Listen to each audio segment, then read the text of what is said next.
Breaking news చూస్తున్నాం. పల్నాడు జిల్లా collector కార్యాలయంపై ACP దాడులు నిర్వహించింది. లంచగొండి ఆఫీసర్ను రెడ్ హ్యాండెడ్ గా పట్టుకుంది. సాగర్ మాత క్యాటరింగ్ సర్వీసెస్ కు 37 లక్షలు చెల్లించాల్సి ఉంది. ఇందులో 10 లక్షలు ముందుగా చెల్లింపులు జరిగిపోయాయి. మిగిలిన బిల్లు 26 లక్షలకు చెక్కు ఇచ్చేందుకు 3 లక్షల రూపాయలు డిమాండ్ చేశారు. దీంతో బాధితుడు అవినీతి నిరోధక శాఖను ఆశ్రయించాడు. డిఆర్ఓ డిమాండ్ చేసిన విధంగా లంచం ఇస్తుండగా ఏసీబీ అధికారులు రైడ్ చేసి అవినీతి డిఆర్ఓను రెడ్ హ్యాండెడ్ గా పట్టుకున్నారు.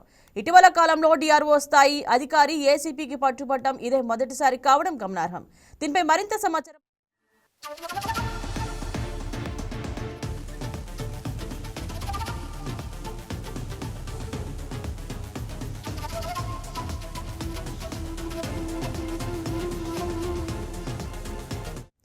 దీనిపై మరింత సమాచారం మా స్పెషల్ కరెస్పాండెంట్ సీను అందిస్తారు. చెప్పండి సీను, మరి పల్నాడు జిల్లా కలెక్టర్ కార్యాలయంలో ఏసీపీ దాడులు నిర్వహిస్తుంది. దీనికి ప్రాథమిక కారణం ఏంటి?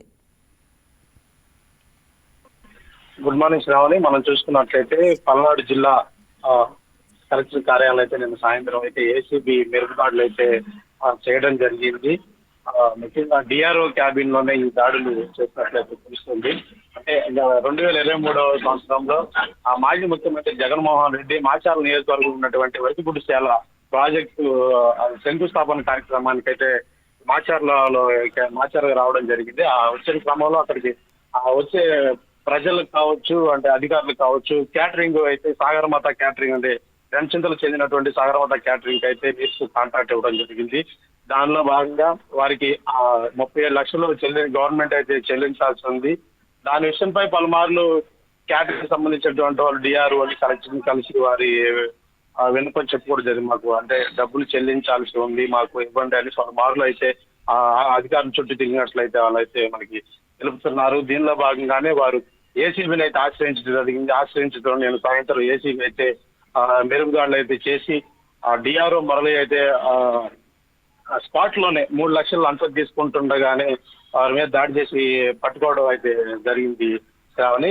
ఇక ముఖ్యంగా మనం చూస్తుంటే పల్నాడు జిల్లాలో 7 నియోజకవర్గాల్లో కూడా రెవెన్యూ శాఖలు అయితే చాలా వరకు అయితే అవినీతి జరుగుతున్న ప్రజలు అయితే ఆరోపిస్తున్నారు.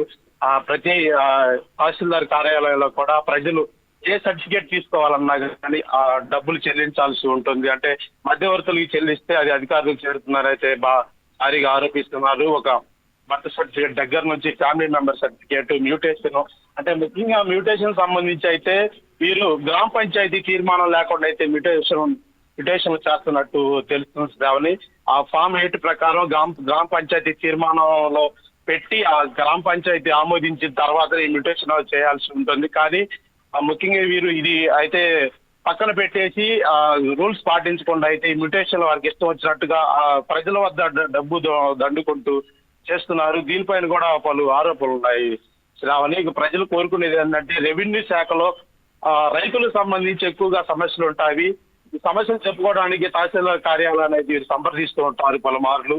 కానీ వీరు పదే ఇబ్బందులు పడుతూ ఉన్నారు శ్రావణి. దానిలో భాగంగానే ప్రజలు కూడా ప్రతి విషయాన్ని కూడా ఏసీబీని ఆశ్రయించడం జరుగుతుంది. వీరికి జరిగే ఇబ్బందుల వల్ల నిన్న అందువల్లనే వీరు అకస్మాత్తుగా అంటే మెరుగుదాడి చేయడం జరిగింది Sravani. Right, thank you Srinu. ఈ వీడియో మీకు నచ్చినట్లయితే లైక్ చేయండి, షేర్ చేయండి, మా ఛానల్కి సబ్స్క్రైబ్ చేయండి.